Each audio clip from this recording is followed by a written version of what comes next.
Alô, fazendeirada do Brasil! Quando eu comecei pela primeira vez com esse jargão, né? O que virou jargão depois, né? Alô, fazendeirada do Brasil, não sabíamos e nem imaginávamos. Sabíamos que tinha uma perspectiva de virar um sucesso, uma coisa que o fazendeiro e o empreendedor rural iam gostar muito. Mas não sabíamos que chegaríamos a 21 anos ininterrupto, como aconteceu no dia 2 de outubro, tivemos essa comemoração. E por aqui, por essa mesa aqui, eu faço até questão de mantê-la a mesma, às vezes muda o cenário um pouco, mas a mesa continua a mesma, porque é aqui que pela primeira vez o então presidente da ABCZ, Rômulo Kardec, né? Depois veio a falecer, coitado, mas prematuramente, mas teve a oportunidade em vida de inaugurar o Zebu para o mundo. E de lá para cá é uma sucessão de bons entrevistados. Hoje chegou a vez de entrevistar um cara do direito, não é? Tá bom, Tiago? Tô ótimo. Tá firme? Firme. Aqui é um estúdio assim de televisão mais tranquilo e tal, e a gente pode conversar, Tiago, como se estivesse na varanda de casa, né? Diferente daquele escritório luxuoso que você tem, né? É bom o direito? O direito é direito ou o direito é torto? Direito é direito, evidentemente, quando ele é operado por pessoas com caráter, com dignidade, com decoro. Pergunta besta, né? Direito é direito ou direito é torto, né? Por que chama direito? É direito das pessoas, é a justiça. Direito das pessoas, a justiça. O advogado é a mão da justiça também? É. O advogado é um dos pilares da justiça e, segundo a própria Constituição da República, ele é necessário, ele é imprescindível para a administração da justiça. E ele é obrigatório quando o cara não tem grana? Obrigatório. Se ele não tiver, ele, pessoa acusada, ele, parte que necessita de um advogado, um profissional, o Estado ele tem a Defensoria Pública, que vai atendê-lo muito bem. Você atua normalmente no meio empresarial, né? No empreendedor. Aparece muita gente na sua lista de clientes, procuram muito você, o pessoal do agro ou não? Temos muitos empresários do ramo agronegócio, fazendeiros, pessoas que movimentam esse país. Eu gostaria aqui de fato, demonstrar a minha alegria em participar desse programa, agradecendo o convite feito por uma pessoa por que eu tenho tanto apreço, a minha avó, minha mãe, minha família, acompanha o seu trabalho aqui, ao telespectador que nos assiste. Gostei muito da expressão que o senhor utilizou aqui. Vou te chamar de senhor por uma questão de respeito, fazendeirada de todo o Brasil. Receba aqui os cumprimentos desse advogado e vai ser um prazer conversar com vocês. Você já se inclui na fazendeirada, já tem umas cabecinhas de boi ou ainda não, ou não gosta do meio, não é vocacionado? Eu tenho algumas,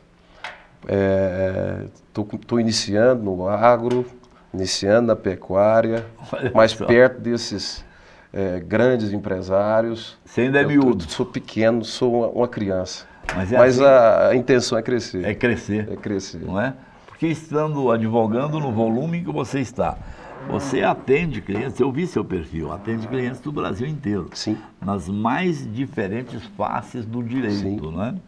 O cara que matou o outro, se te procurar, você fala, eu não gosto de assassino, ou você não pode dar essa resposta? Você é obrigado a acolher mesmo aquele que cometeu um crime que, de coração, você seria contra? É uma pergunta inteligente. O advogado ele não é obrigado a aceitar nenhum encargo ou nenhum compromisso profissional. Ele vai, evidentemente, analisar se aquela causa é interessante para ele, dentro do conceito íntimo profissional que ele tem, e decidir se aceita o ônus de defesa ou não. Ele não é obrigado, evidentemente, a aceitar. O que não se pode é uma pessoa acusada do cometimento de um crime ser processada em um devido processo legal sem defesa técnica.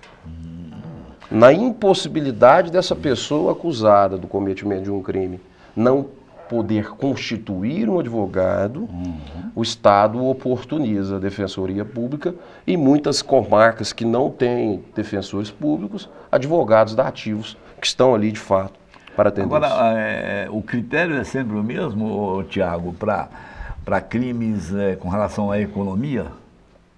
Olha, pressupõe-se que pessoas que cometem os crimes contra a ordem econômica e tributária, os crimes relacionados a tributos, eles têm condições financeiras, evidentemente, de custearem, de arcarem com o ônus de um advogado.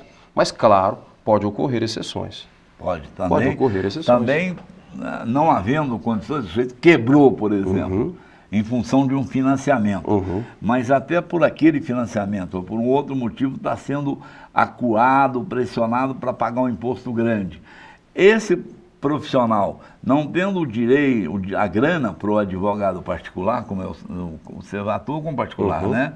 Você não trabalha na Defensoria Pública? Não, particular. Particular. Aí esse tem direito ao advogado gratuito também? A legislação ela é muito clara. A hipossuficiência, demonstrada a hipossuficiência, ou seja, a impossibilidade de arcar com os custos de um profissional, independentemente se essa pessoa que necessita de um advogado foi um multimilionário empresário ou não, o Estado é obrigado a oportunizar a defesa para ele. Não pode olhar esse aspecto. Ele não pode existir essa segregação em decorrência do histórico, do passado. No momento de constituir um advogado, no momento que necessitar de um advogado, se não tem possibilidade financeira de custeá-lo, evidentemente o Estado irá oportunizar um advogado. Tiago, eu vi alguns vídeos seus, né? Você tem muito. Como é que faz para o pessoal que nós estamos falando aqui entrar e ter acesso até você? Você tem um Facebook, um Instagram? Como é que é? Como é que é isso? Nós estamos em todas as plataformas hoje.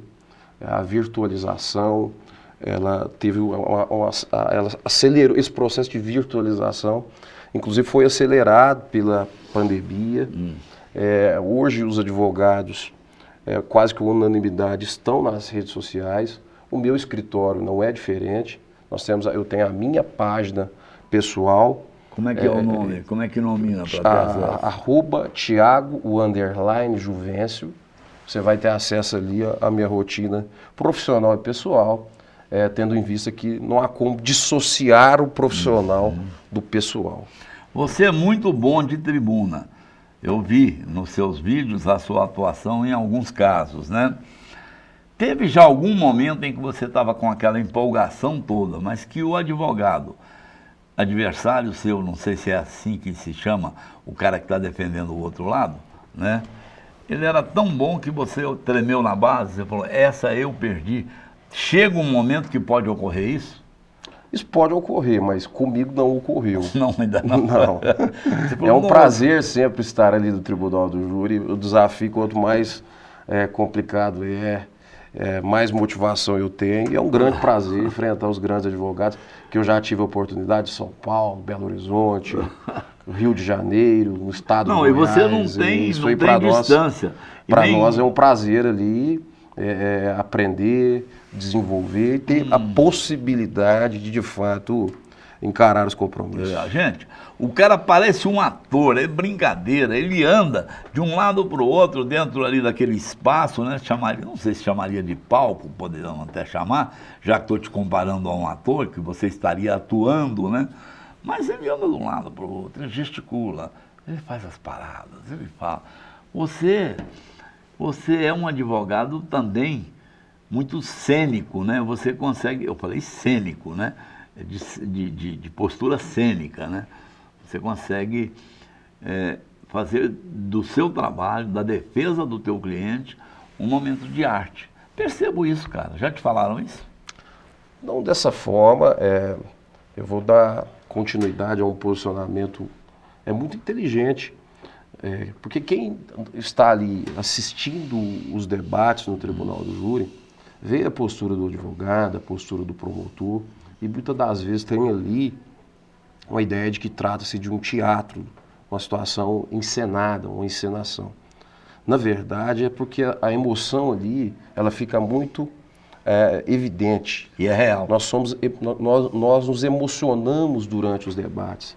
E aquela emoção transparece para as pessoas a ideia de que trata-se ali de uma situação muito... de uma encenação, às vezes de uma situação até circense, se de fato for ali analisado ao pé da letra. Porém, o que eu costumo dizer é que não há teatro e que não há fingimento. Que ali é emoção, porque estamos julgando a liberdade de uma pessoa. Para muita gente, a liberdade, ela vem antes da vida, que não poderia se falar em vida como o principal dos direitos, sem liberdade. Então, para decidir, para que a sociedade possa decidir segregar a liberdade de alguém, é necessário, evidentemente, que se tenha um bom promotor e que se tenha um bom advogado. Por mais teatral que pareça, não é. É coisa séria. É a liberdade de alguém que está em jogo. E liberdade é liberdade. Você, telespectador, e os meus amigos, eu já fiz essas perguntas muitas vezes, quando o assunto surge, até não é pergunta boa de fazer, não, mas se imagine preso. Cara, olha, não é brincadeira. Quando você tem que ficar em casa 2, 3 dias seguidos, porque você está com um machucado, uma recuperação, aquilo já não passa na mordomia do lar. Você imagina, é terrível. Por isso que eu valorizo muito, cada vez mais, a figura do advogado, que sabe, no momento dramático da família, da pessoa, a trabalhar muito bem. Eu vou fazer um intervalo comercial e eu volto já já com esse competente Tiago. Campo Grande!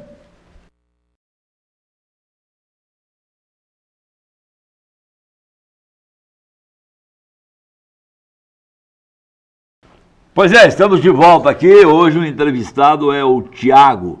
Eu esqueço seu sobrenome, é uma pena, porque você é divulgado e conhecido como... Juvencio. Juvencio, pois é. Juvencio é um nome de família. De família. De família. De família. Não é? Então, muito legal. Quando é que você descobriu que você tinha que ser advogado, que era a sua praia? Isso é curioso, eu gosto de falar sobre isso. Eu assisti um filme, até recomendo, chama-se As Duas Faces de um Crime. Era um advogado estrelado pelo ator Richard Gere. E ele trabalhava num caso de homicídio. Então, foi o primeiro contato que eu me recordo ali aos 12, 13 anos que eu tive com o direito. Então, eu fiquei encantado com a atuação daquele ator naquele filme. E isso foi me despertando a curiosidade de estudar os temas, de estudar os assuntos relacionados ao advogado. Sobretudo o advogado de tribuna, o advogado do tribunal do júri. Depois me recordo que com 16 anos eu tive a oportunidade de assistir a atuação de um advogado, Dr. Lucas Teixeira de Ávila. Ele faleceu recentemente, até os meus sinceros sentimentos à família. E ali eu vi, pela primeira vez, um advogado atuar no tribunal do júri. E eu disse assim para mim mesmo, é isso que eu quero fazer. Com 11 anos? Com 16 anos foi a primeira oportunidade que eu assisti um julgamento. E eu disse para mim mesmo que eu gostaria de fazer aquilo, profissionalmente dizendo. E a partir dali os meus estudos foram direcionados à atuação como advogado. E já são 11 anos, mais de 11 anos no segmento. Você tem uma ideia, isso é feito, uma pesquisa de aproveitamento do seu trabalho no Tribunal do Júri, em média, quantos você defendeu, em quantos casos você atuou e quantos você saiu vitorioso. Isso conta, esse ranking, às vezes é observado ou não? Olha, eu não tenho essa conta, mas eu me considero um advogado vencedor. Tenho sucesso nos meus compromissos, mas o sucesso que eu digo, ele não está diretamente ligado ao resultado. Ele está ligado ao meu comprometimento. Eu nunca me apresentei despreparado. Todos os compromissos eu fui 100% focado, eu fui 100% comprometido. A oportunidade que eu tive foi de ser assistente de acusação nos processos em que advogados foram vítimas. Então, nos últimos anos, os advogados que foram vítimas, eu tive a oportunidade de funcionar como assistente de acusação. Não vou aqui, de fato, citar nomes, até por preservação às partes, à imagem, mas isso é prova de que o meu trabalho vem tendo resultado, porque familiares de advogados que foram vítimas me escolheram como assistente de acusação, com a honrosa missão, evidentemente, de representar os interesses de um colega que foi ali vitimado. Normalmente um advogado, sendo um homem do direito, especialista em direito, né? Em que situações ele pode ser processado? Um médico, voltar ao exemplo de médico. Um médico, ao cometer um erro médico, acusado pela família, pode ser processado, pode ser condenado ou absolvido. O advogado, como é que se processa um advogado e em razão de quê, normalmente? O advogado, ele é uma pessoa, embora ele tenha função de funcionar ali na sistemática processual, como eu disse, de forma imprescindível à administração da justiça, ele pode ser alvo de qualquer tipo de processo, desde que ele cometa ou um crime ou qualquer desvio de conduta ético-disciplinar. Nós temos o Estatuto da Ordem dos Advogados do Brasil, que tem ali um código de ética e disciplina que nós temos, evidentemente, que segui-lo. O advogado, ele cuida de patrimônio das pessoas, ele cuida dos direitos disponíveis, indisponíveis das pessoas. Então, por regra, é de muita responsabilidade a nossa atuação. O que eu digo que o meu irmão vem agora, vai advogar, eu digo que ele já tem, de fato, talvez o que seja principal para o advogado, o caráter e a ética, né? Então, isso é o pilar para que se possa formar um bom advogado. É ser ético, é ter caráter, é ter respeito pelo colega, é ter urbanidade com o colega. Então, o caráter e a ética, para mim, são as características mais importantes de um profissional. Na interpretação geral, popular, para aqueles que não são advogados, ou não são juízes, ou não são do ramo, quando se fala, não, fulano foi estudar direito, né? E isso aí, a escola de direito ensina todo tipo de malandragem para o aluno. E se isso ocorre, é necessário que o estudante de direito conheça os dois lados. Vamos colocar o da bandidagem e o da honestidade, da bandidagem e da honestidade. É preciso que vocês se submetam enquanto alunos, né, ou em pós-graduação, a esse tipo de coisa, conhecer os dois lados. A faculdade de Direito, ela é a base. Você faz a graduação de Direito, depois, quem tem a vocação, quem tem o interesse de ser um juiz, um magistrado, ele vai prestar o certame. Se ele tem interesse de ser um delegado, ele vai prestar o certame. Se ele tem interesse de ser advogado, ele vai prestar a prova da OAB. Uma vez aprovado, ele tem a habilitação para advogar. Então, o que o juiz, que é quem julga patrimônio, liberdade, quem decide, estuda, é a mesma coisa que o advogado estuda. Ou seja, ele passa pela mesma graduação. Então, evidentemente, o caráter, a profissão, ela te direciona. Mas o caráter, ele é inato, ele é intrínseco à pessoa. Aquele filme Laranja Mecânica, dos anos de 70, tentava ali, a todo custo e a todo modo, explicar como que se formava o criminoso. Se existia um passo a passo para se formar ou para identificar o porquê tornou-se o criminoso. Aí depois veio os estudos de criminologia. Mas o que eu digo é que isso é inato, isso é inerente ao ser humano. Então ele pode usar a profissão dele, que ele aprendeu para exercer com ética e disciplina, ele pode exercê-la com mau caratismo, para o mal, assim como o médico. A gente vê aí, por exemplo, pessoas que o tráfico internacional de órgãos, uma coisa horrorosa. Então o que eu digo de toda forma é que o caráter, ele vai além da profissão. O que não se pode é o preconceito e a estigmatização. Se algum médico errou, Não se pode pautar os demais médicos pelo erro de um. É. Se um advogado errou, não se pode definir os demais advogados pelo erro de um. A caminhada, a análise tem que ser, evidentemente, individual de cada um. Tiago, você está um show, um espetáculo, como sempre. Quando nos conhecemos, eu sugeri a sua convocação, o seu convite para vir aqui, que eu te agradeço, você ter aceitado espontaneamente. Eu sabia que você ia contribuir muito com a nossa audiência. Eu vou chamar aqui o intervalo, daqui a pouco a gente faz um tchau-tchau com mais informações. Pode? Sem problemas. Tá bom, Campo Grande, ande!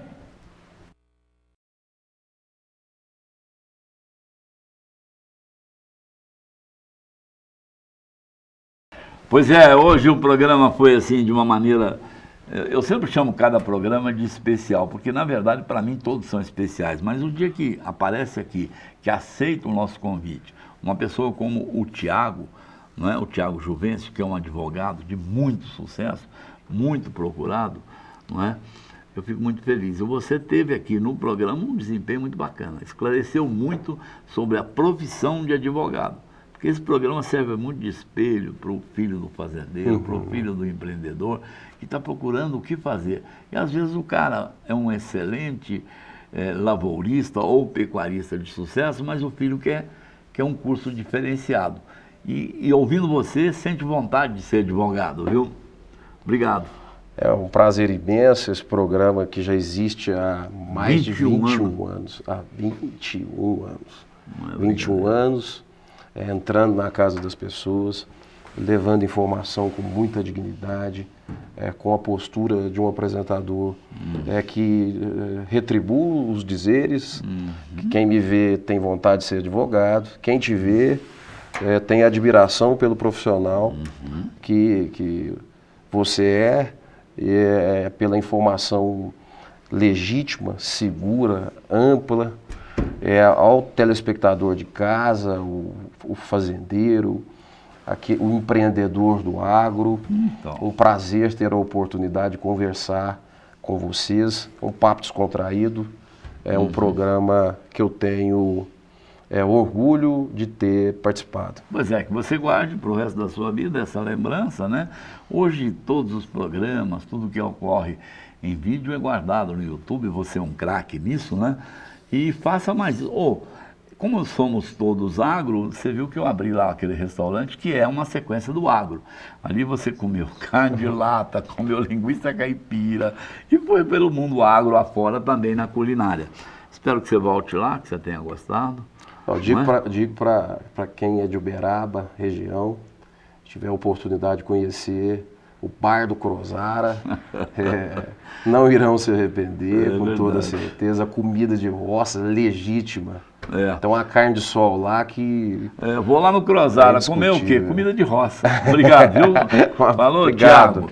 Um abraço, hein? Aqui termina mais um programa Zebu para o Mundo. Até o próximo.